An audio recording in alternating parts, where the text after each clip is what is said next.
అందరికీ నమస్కారం. నేను మీ క్యాన్సర్ డాక్టర్ అనుష. ఈ వీడియోలో ఎముకల క్యాన్సర్ గురించి, వాటి చికిత్స విధానాల గురించి తెలుసుకుందాము.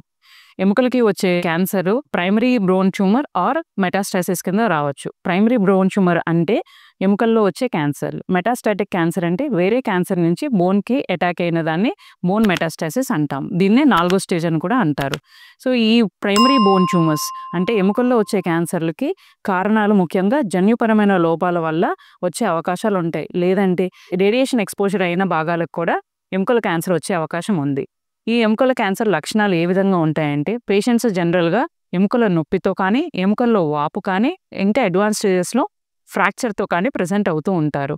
సో వీళ్ళు ఇలా ప్రెజెంట్ అయినప్పుడు మనకి ఎగ్జామినేషన్ చేసిన తర్వాత ఎముక క్యాన్సర్ అనే డౌట్ ఉంటే ఎక్స్రే కానీ, సిటీ కానీ, బోన్ స్కాన్తో కానీ ఫస్ట్ దాన్ని కన్ఫర్మ్ చేస్తాం.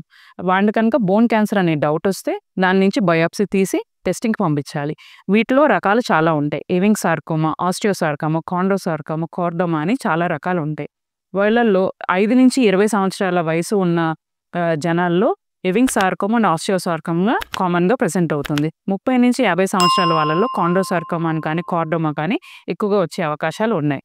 ఎముకల క్యాన్సర్ అనేది నిర్ధారణ అయిన తర్వాత దీనికి ఎర్లీ స్టేజెస్లో ఉంటే దీనికి సర్జరీ ద్వారా ఎముకల క్యాన్సర్ని క్యూర్ చేయొచ్చు.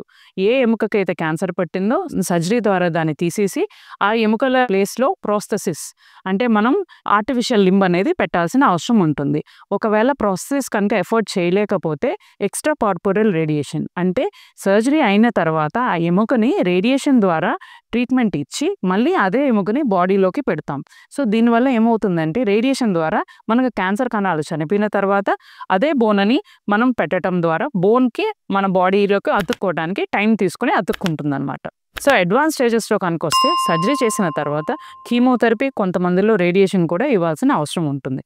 ఈ లక్షణాలు ఏదైనా ఉంటే కనుక విశ్వభారతి మెడికల్ కాలేజ్లో మనకి క్యాన్సర్ విభాగంలో దీనికి ట్రీట్మెంట్ అవైలబుల్గా ఉంది. Thank you.